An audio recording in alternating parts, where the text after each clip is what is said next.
कहते हैं कि झूठी स्मृति ईरानी है। स्मृति ईरानी नहीं है, झूठी रानी है। और झूठी रानी को इस तरह से व्यवहार करना सही नहीं है। इस तरह से रानी बेटियों के बीच में कभी बोलती नहीं है, लोगों के बीच में कभी बोलती नहीं हूँ। इसलिए रानी को रहने का कोई अधिकार नहीं है और राष्ट्रीय महामंत्री बनाई गई हैं। लेकिन बेटियों के बीच में बोलना भी तो चाहिए, लेकिन बोल नहीं रही है। ये किस तरह की रानी है, किस तरह का व्यवहार है इनका।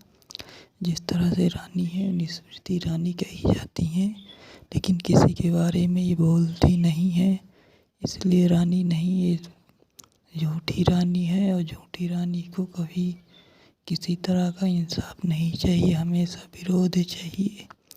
क्योंकि ये रानी स्मृति ईरानी रानी नहीं होती, ये रानी बहुत ही बेकार रानी है। इसलिए इन रानी को कभी मंत्री पद से निष्कासित कर देना चाहिए।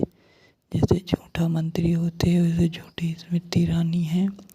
किसी की महिलाओं की बात नहीं उठाती हैं, किसी की आवाज़ नहीं उठाती हैं, किसी से बोलती नहीं है। इसलिए ना अपने क्षेत्र में जाती हैं।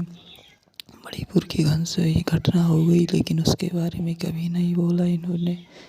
किस तरह की ये स्मृति ईरानी है, किस तरह की मंत्री हैं, किस तरह का समाज में व्यवहार है इनका, किस तरह का विकास करती हैं, किस तरह से चुनाव जीतती हैं, किस तरह से रहती हैं, किस तरह लोग इनको इज्जत देते हैं, कोई पता नहीं है। इसलिए स्मृति ईरानी रानी नहीं है, झूठी मंत्री है, झूठा रानी है, झूठा समाज को बेवकूफ़ बना रही हैं। इसलिए इनको जीने का कोई अधिकार नहीं है। इसलिए झूठी रानी स्मृति ईरानी है। और रानी को इस तरह सा व्यवहार अच्छा नहीं लगता है। झूठी रानी को कभी इज्जत नहीं मिलेगी और ना कभी सोच सकते।